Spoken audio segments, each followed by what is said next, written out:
ਤੁਸੀਂ ਦੇਖ ਰਹੇ ਜੇ ਅਸੀਨ ਪੰਜਾਬ ਟੀਵੀ ਤੇ ਮੈਂ ਤੁਹਾਡਾ ਮੇਜ਼ਬਾਨ ਅਮੀਰ ਰਮਜ਼ਾਨ। ਦੋਸਤੋ ਸਭ ਤੋਂ ਪਹਿਲੇ ਆਪਣੇ ਚੈਨਲ ਅਸੀਨ ਪੰਜਾਬ ਟੀਵੀ ਨੂੰ ਕਰੋ ਸਬਸਕ੍ਰਾइब ਤੇ ਨਾਲ ਲੱਗੇ ਬੈਲ ਦਾ ਬਟਨ ਦਬਾਓ ਤਾਂ ਕਿ ਸਾਡੀ ਹਰ ਨਈ ਆਉਣ ਵਾਲੀ ਵੀਡੀਓ ਸਾਡੇ ਵੀਰਾਂ ਤੱਕ ਆਸਾਨੀ ਨਾਲ ਪਹੁੰਚ ਸਕੇ ਔਰ ਤੁਸੀਂ ਇਹ ਵੀਡੀਓ ਦੇਖੋ ਸਭ ਤੋਂ ਪਹਿਲੇ। ਅੱਜ ਜਨਾਬ ਅਸੀਨ ਪੰਜਾਬ ਟੀਵੀ ਦੇ ਅਸੀਂ ਦੋ ਮੱਝਾਂ ਸੇਲ ਕੀਤੀਆਂ ਨੇ। ਇੱਕ ਮਿਨੀ ਮਾਸੀ ਮੈਂ 2 ਦਿਨ ਪਹਿਲੇ ਦੀ ਵੀਡੀਓ ਅਪਲੋਡ ਕੀਤੀ ਸੀ, ਗੱਬੜ ਮੱਝ ਦਾ ਸੌਦਾ ਹੋਇਆ ਸੀ। ਭਾਈ ਉਹਨਾਂ ਨੇ ਪੈਸੇ ਭੇਜਦੇ ਸਨ, ਸਾਨੂੰ ਨੇ ਕਿਹਾ ਯਾਰ ਜਦੋਂ ਇੱਥੇ ਸੂਬੇ ਦੀ ਸੂਣ ਤੋਂ ਬਾਅਦ ਅਸੀਂ ਲੈ ਜਾਵਾਂਗੇ। ਮੱਝਾਂ ਮੇਰੇ ਕੈਮਰਾਮੈਨ ਸਾਹਿਬ ਦਿਖਾਉਂਦੇ ਨੇ। ਉਸ ਤੋਂ ਬਾਅਦ ਜਨਾਬ ਨਵੀਦ ਅਨਵਰ ਸਾਹਿਬ ਨੇ ਮੰਡੀ ਬਹਾਉਦੀਨ ਤੋਂ ਖੋਤੇ ਹੋ ਨਹੀਂ ਆਏ, ਉਹਨਾਂ ਨੇ ਪੈਸੇ ਭੇਜਦੇ ਸਨ ਦੋਵਾਂ ਮੱਝਾਂ ਦੇ। ਦੋਵੇਂ ਮੱਝਾਂ ਜਨਾਬ ਅਸੀਂ ਲੋਡ ਕਰਵਾਉਂਦੇ ਪਏ ਹਾਂ। ਮਿਨੀ ਮੱਝ ਸੂ ਪਈ ਸੀ, ਕੱਟਾ ਦਿੱਤਾ ਇਹਨੇ। ਕੈਮਰਾਮੈਨ ਸਾਹਿਬ ਆਗਾ ਹੋ ਕੇ ਕੱਟਾ ਵੀ ਇਹਦਾ ਵਿਖਾ ਦਿਆ ਜੇ। ਦੋਵੇਂ ਮੱਝਾਂ ਲੋਡ ਕਰਵਾ ਦਿੱਤੀਆਂ ਨੇ।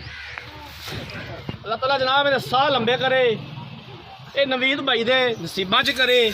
ਦੋਵੇਂ ਮੱਝਾਂ ਅੱਲਾ ਦੇ ਸਪੁਰਦ ਕਰਕੇ ਨਾਲੇ ਤੇ ਲੋਡ ਕਰਵਾਤੀਆਂ ਨੇ। ਅਸੀਂ ਬੇਹੱਦ ਮਸ਼ਕੂਰ ਹੈਗੇ ਆ ਜਨਾਬ ਨਵੀਦ ਅਨਵਰ ਸਾਹਿਬ ਦੇ, ਜਿਨ੍ਹਾਂ ਨੇ ਸਾਡੇ ਉੱਪਰ ਯਕੀਨ ਕੀਤਾ ਹੈ। ਕੈਮਰਾਮੈਨ ਸਾਹਿਬ ਡਾਲੇ ਦਾ ਨੰਬਰ ਵੀ ਵਿਖਾ ਦਿਓ।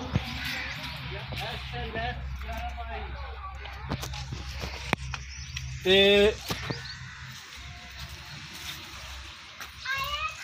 ਅਸੀਂ ਜਨਾਬ ਬੇਹੱਦ ਮਸ਼ਕੂਰ ਹਾਂ, ਤੁਹਾਡਾ ਅਹਿਸਾਨ ਹੈ ਜਨਾਬ ਕਿ ਤੁਸੀਂ ਸਾਡੇ ਉੱਪਰ ਯਕੀਨ ਕੀਤਾ। ਦੋਵੇਂ ਮੱਝਾਂ ਲੋਡ ਕਰਵਾਤੀਆਂ ਨੇ।